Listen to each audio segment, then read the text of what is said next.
तू माझी कुठलीच गोष्ट ऐकत नाहीस. लहानपणीपासून मी तुला एक छोटीशी गोष्ट सांगतोय की सकाळी लवकर उठ, ते पण तू माझं ऐकत नाहीस. बाबा, लहानपणापासून तुम्हीच मला शिकवलं की मोठी स्वप्न बघ, आणि मोठी स्वप्न बघायची असेल त्यासाठी मोठी झोप गरजेची आहे. स्वप्न फक्त बघायची नसतात, ती साकार करायची असतात. पण तुमची अपूर्ण राहिलेली स्वप्न अशी मुलावर लादायची नसतात. बापाला शिकू नकोस भाड खाओ.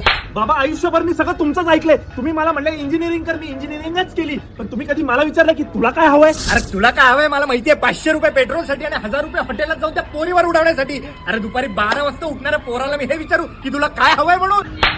त्यापर्यंत बापाच्या तब्येतीकडे कधी लक्ष दिलंस का? परवा माझा गुडघा दुखत होता, एकटा चालत मी दवाखान्यात गेलो. अहो बाबा, पण मी तुम्हाला सांगत होतो डॉक्टरांकडे जायची गरज नाहीये. तुम्ही घरात स्प्रे मारा, तुमचा गुडघा बरा होईल. बापाला शिकवू नकोस भाड खा.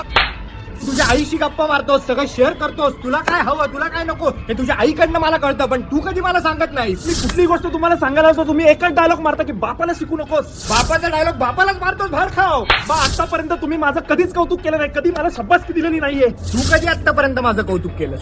एका बापाला सुद्धा वाटतं की त्याच्या पोरांनी त्याचं कौतुक करावं म्हणून. बाबा, शाळेत जेव्हा पोरं मला माझ्या बापाच्या नावाने चिडवायची ना, तेव्हा मला त्रास व्हायचा. पण मला अभिमान पण होता की शाळेमध्ये मला माझ्या बापाच्या नावाने ओळखलं जातं. तसंच बाहेरची लोक जेव्हा मला येऊन म्हणतात ना की अहो तुम्ही पवनचे वडील ना, तेव्हा मला अभिमान वाटतो. पण हा अभिमान कोणाला दाखवायची गरज नाही मला.